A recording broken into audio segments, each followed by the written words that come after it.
आप सीखना चाहते हैं पावर बीआई हिंदी में तो ये चैनल है आपके लिए। तो जल्दी से सब्सक्राइब करिए, वीडियोस को लाइक कीजिए ताकि हमें पता चले कि हमें और वीडियो बनाने हैं, और कमेंट करके बताइए और क्या देखना चाहते हैं पावर बीआई हिंदी की इस सीरीज में। नमस्कार दोस्तों, मैं अमित आपका स्वागत करता हूं पावर बीआई हिंदी के एक और वीडियो में। और आज के वीडियो में हम देखेंगे कि हम कैसे ला सकते हैं लास्ट ईयर का data. Last year same day हो या पूरा लास्ट ईयर हो, कैसे लाएंगे डेटा, या वाईटीडी हो लास्ट ईयर का, कैसे लाएंगे। तो चलिए शुरुआत करते हैं। सबसे पहले हम एक विजुअल बना लेते हैं। विजुअल में हम लेंगे डेट, और हमारा जो मेजर है नेट वो ले लेंगे। नेट करके हमारा मेजर है। जो हमारी सीरीज़ को फॉलो कर रहे हैं उन्होंने देखा होगा हमने नेट मेजर कैसे बनाया। तो अगर आपने सीरीज़ को पूरा फॉलो नहीं किया है तो जाके पहले वीडियो से स्टार्ट करिए और देखिए कि ये पूरी सेटिंग और कॉन्फ़िगरेशन कैसे हुई है। ओके, तो अब ये हमारे पास डेट आ गया और हमारे पास नेट आ गया। और मुझे क्या चाहिए, मुझे चाहिए पिछले साल इसी दिन पे डेटा क्या था। तो जब मैं 13 अक्टूबर 2019 को जाऊँ तो मुझे पता चले कि ये डेटा मेरा होना चाहिए, और 14 अक्टूबर को ये होना चाहिए 2019 में। तो उसके लिए हम क्या करेंगे, हम एक नया मेजर बनाएंगे। और इस नए मेजर में को कैसे बनाएंगे मैं आपको बताता हूँ। तो हम एक नया मेजर बनाएंगे जिसको हम बोलेंगे ट्रेलिंग ईयर, और एक ईयर से ट्रेल करेंगे। तो कैसे करते हैं हम एक ईयर से ट्रेल, हम कैलकुलेट करेंगे, कैलकुलेट में नेट देंगे, और नेट के साथ हम एक नेक्स्ट फंक्शन लिखेंगे date add. Date add function को कंटिन्यूस डेट चाहिए रहती है। तो अगर आपके पास डेट टेबल नहीं है जिसको आपने डेट टेबल मार्क कर रखा है, और वो date table 1 to many join में होनी चाहिए आपके फैक्ट टेबल के साथ, ऐसी एक डेट टेबल आपको चाहिए। तो अगर आपके पास डेट टेबल नहीं है तो डेट टेबल बनाइए, तभी टाइम इंटेलिजेंस फंक्शन सही से काम करेंगे। डेट टेबल इंश्योर करती है जब आप उसको डेट टेबल मार्क करते हैं कि उसमें कंटिन्यूस डेट है। तो 3 पैरामीटर लेता है डेट ऐड, एक डेट ऐड, फिर माइनस कितना, -1 ईयर, एक साल पीछे करना चाहते हैं, और ईयर। इस तरीके से जब आप ये डेट ऐड फंक्शन लगा देते हैं इसके अंदर, तो इसका मतलब क्या होता है, वो सारी डेट को एक साल पीछे मूव कर देता है। तो पूरा जो हमारा डेट्स मिल रही हैं वो एक साल पीछे होके मिल रही हैं। तो अब जो हमारी 13 अक्टूबर 2019 है वो 13 अक्टूबर 2018 हो चुकी है। तो अब जो हमें डेटा मिलेगा 2019 में वो 2018 का मिलेगा। तो बेसिकली एक साल ट्रेल कर रहा है। तो अब ये इसको जाएंगे और इसको जो है ट्रेलिंग जो ईयर है उसको विजुअल में लेंगे। देखेंगे आप शुरू में डेटा नहीं है। एक तो सबसे बड़ी बात क्या होगी कि ये जो डेटा है एक साल पीछे हो चुका है। तो जो ग्रांड टोटल आपको हमेशा मिलेगी वो एक साल पीछे की ग्रांड टोटल मिलेगी।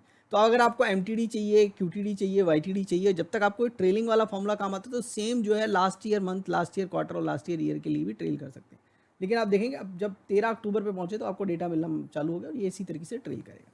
ठीक है। अब कभी कभी क्या होता है कि आपको जो है वीक ईयर चाहिए रहता है। आप बोलते हो कि आखिरी साल में मंडे को आपने कैसा परफॉर्म किया। तो अब ये ऐसा आता है, तो फिर हम ट्रेल ईयर नहीं कर सकते, हम ट्रेल वीक ईयर करते हैं। ट्रेल जो वीक ईयर करते हैं उसके लिए हम थोड़ा सा चेंज कर लेते हैं फॉर्मूले को। अगर आपको ट्रेल वीक ईयर करना है, मतलब same week day last year अगर आपको पता करना है, तो आप एक साल से नहीं करेंगे, आप -364 डेज कर लीजिए। -364 डेज जब आप करेंगे तो पिछले साल मंडे को मेरा क्या था, इसी मंडे को, मतलब जो कॉरस्पॉन्डिंग मंडे है, आज जो मंडे है उसके कॉरस्पॉन्डिंग जो इक्वलेंट मंडे है उसको क्या हुआ था, ऐसा आपको मिल जाएगा। तो हर साल में 1 या 2 दिन का फ़र्क आता है अगले साल में डे के अंदर, वो डिपेंड करता है कि कैसे था। तो अब ये देखेंगे 12 तारीख को पहुंच गया 13 का डेटा, जो 12 को मिल गया। तो जो इस बार 12 अक्टूबर 2019 है, वही वीकडे पिछली बार 13 अक्टूबर 2018 था। ठीक है।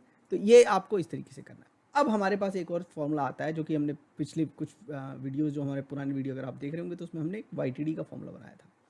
ईयर टिल डेट 2 तरीके से बनाया था, एक बार डेट्स वाईटीडी यूज़ किया था, एक बार टोटल वाईटीडी। वाईटीडी के केस में क्या होता है, वाईटीडी के केस में ऐड होता चला जाता है। आज ये 2 दिन का डेटा है तो ये 2 दिन, और साल के अंत तक ऐड होता रहता है। मतलब पहली डेट से स्टार्ट होगा, मतलब अगर 1 जनवरी को डेटा है तो 1 जनवरी से स्टार्ट हो जाएगा, और उसके बाद 2 जनवरी को एक, और 2 जनवरी, 3 जनवरी को एक, और 1 जनवरी, 2 जनवरी, 3 जनवरी, इन सबका डेटा ऐड होता चला जाएगा। अब हमें पिछले साल का डेटा बनाना है वाईटीडी। तो कैसे बनाएंगे, सेम हम डेट्स वाईटीडी को करेंगे, टोटल वाईटीडी में आप सेम कर सकते हैं। LYTD बोल देते हैं इसको, LYTD। अब LYTD में क्या होता है, कैलकुलेट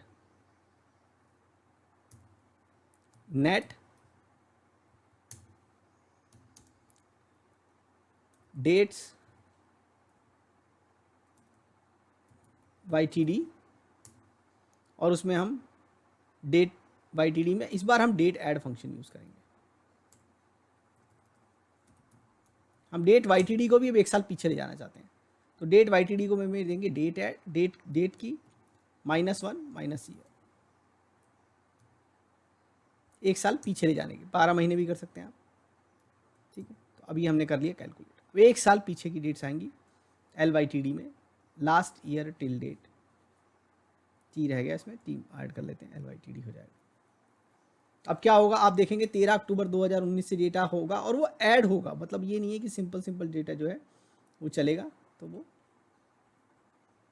अब ये देखेंगे 13 अक्टूबर 2019 से डेटा ऐड होना चालू हो गया, ठीक है। यहाँ देख लो 1 साल पीछे ये जो है यहाँ पर एडिशन हो रहा है। तो इस तरीके से आपको LYTD मिल गया। अब ये तो हो गए हमारे 2 फंक्शन, और इनको अगर आप लगाएंगे यहाँ पर लगा के आप देख लेंगे, यहाँ LYTD की आपको वैल्यू मिल जाएगी।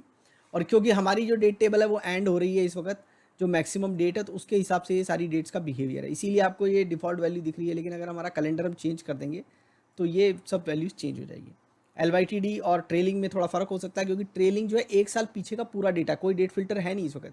अब ये क्या होता है, कभी कभी ये सब चीज़ें एक जैसी काम करती है। कब एक जैसी काम करती है, जब फिल्टर लगा देते हैं। जब फिल्टर कॉन्टेक्स्ट में नहीं है तो जो मिल रहा है उसके हिसाब से इनके बिहेवियर अलग अलग हो सकते हैं। अगर मैं जैसे अभी ईयर का फिल्टर लगा दूं तो ट्रेलिंग ईयर और ये जो LYTD है ये दोनों जो है एक ही नंबर दे देंगे कार्ड विजुअल के ऊपर, बट ऐसा नहीं होगा। अभी की ट्रेल ईयर का मतलब क्या है, 1 साल छोड़ के बाकी पीछे का सब डेटा, क्योंकि कोई फिल्टर नहीं है।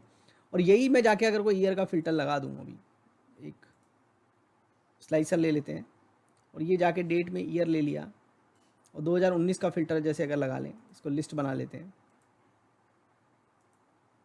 तो ये डेटा सेम हो गया। ये इसलिए सेम हो गया क्योंकि जब आपके कॉन्टेक्स्ट में फ़िल्टर नहीं था तो जो भी लास्ट डेट थी उसके हिसाब से ये सब कुछ हो रहा था। अब एक और फंक्शन होता है हमारे पास, वो फंक्शन हमारे पास होता है, वो फंक्शन को हम बोलते हैं प्रीवियस ईयर। अब प्रीवियस ईयर थोड़ा सा डिफरेंट होता है, अभी इसको अनचेक कर देते हैं ताकि समझाने में आसानी रहेगी। तो एक नया मेजर बनाते हैं और उसमें हम यूज़ करेंगे प्रीवियस ईयर। तो हम बोलेंगे इसको प्रीवियस ईयर ही बोल देते हैं।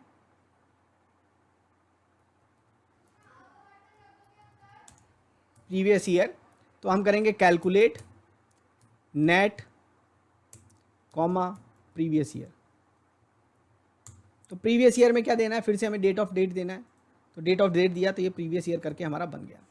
अब ये प्रीवियस ईयर जो बन गया, अब ये जो होता है ना पूरे साल का डेटा देता है, ये आधा अधूरा डेटा में इसका कोई बिलीव नहीं है। तो आप देखेंगे 1 तारीख से ना पूरा डेटा जो 2018 का पूरा डेटा है वो आना चालू हो जाएगा, ठीक है। ये जो डेटा है पूरा 2018 का पूरा डेटा आना चालू हो गया। अब जब मैं प्रीवियस ईयर को यहाँ जाके कार्ड विजुअल में लगाऊंगा, अभी आप डेटा देख रहे हैं यहाँ पर, ये मैं कार्ड विजुअल में लगा लिया, तो देख रहे हैं आप डेटा बराबर आ रहा है। लेकिन मैं इसको अनचेक जब कर देता हूँ, देखो आपको LYTD डेटा दिखा रहा है, ट्रेलिंग भी कुछ डेटा दिखा रहा है, प्रीवियस ईयर नहीं दिखा रहा। उसका रीज़न ये होता है, ये जितने भी प्रीवियस फंक्शन होते हैं फर्स्ट डेट के बेसिस पे चलते हैं। अब फर्स्ट डेट कहाँ जाके मिलेगी, जो पहली कैलेंडर की डेट है, जो कि 1/1/2018, उसके पहले तो कोई डेटा है ही नहीं। तो इसलिए जो है थोड़ा सा हमें समझना पड़ेगा कि जब हम कोई डेट नहीं देते हैं तो कैसे YTD बिहेव करता है, कैसे प्रीवियस ईयर बिहेव करता है। YTD जो आखिरी डेट के बेसिस पे कैलकुलेट करता है, जो कैलेंडर की है, जो उसे पास करी गई। इसीलिए क्या होता है, कभी कभी आपको बड़ा आसान लगता है कि जो डेट हमारी फैक्ट टेबल में वो पास कर दो। अब कई बार क्या होता है कि फैक्ट टेबल में बहुत डेटा होता है तो कंटिन्यूस डेट मिल जाती है, तो आपको लगता है अरे डेटा वैल्यू मिल रही है। वो क्यों मिल रही है, क्योंकि जो आखिरी डेट है उसके बेसिस पे हमेशा फैक्ट टेबल में तो डेटा हो गई होगा। तो इसीलिए हमने क्या किया हुआ है, यहाँ पर हमारी डेट टेबल को फैक्ट्री टेबल की डेट के एंड पे ही उसको मूव कर रखा है। तो यहाँ पर जो है आप जो है हमारे जो डेटा है वो अक्टूबर में ख़त्म हो रहा है, तो उसमें हमने अक्टूबर में मूव किया हुआ, तो इसलिए हमें हमेशा डेटा मिल रहा है। अब यही मैं 2021 कर दूंगा, अब 2021 में तो डेटा नहीं है ना, तो जो 2021 में डेटा नहीं मिलेगा, 12 कर देते हैं इसको, है ना। तो अब YTD का डेटा है 2021 में नहीं, LYTD का तो है, तो 2022 कर लेते हैं। तो 2022 जब करेंगे तो आपको LYTD भी ब्लैंक मिल जाएगा, क्योंकि 2021 दे रहा है अब उसको, तो 2021 में डेटा नहीं है। पहले 2021 दे रहा था तो 2020 में डेटा था तो दिखा रहा था, पर ट्रेलिंग अभी भी डेटा दिखा रहा है, क्योंकि वो 1 साल पीछे हुआ है, तो अभी भी वो 1 साल पीछे के हिसाब से अभी भी उसके पास डेटा है, सिर्फ 1 साल पीछे हुआ, तो 2021 तक का सारा डेटा दिखा रहा है वो। तो ये है फ़र्क। तो इस तरीके से आप ट्राई करिए और हमें बताइए इस सीरीज़ में और क्या दिखाएं हमें। इस वीडियो को देखने के लिए धन्यवाद। Keep watching, keep asking questions in comments, subscribe to my channel and press the bell icon so that you can get notification for new videos. Thank you.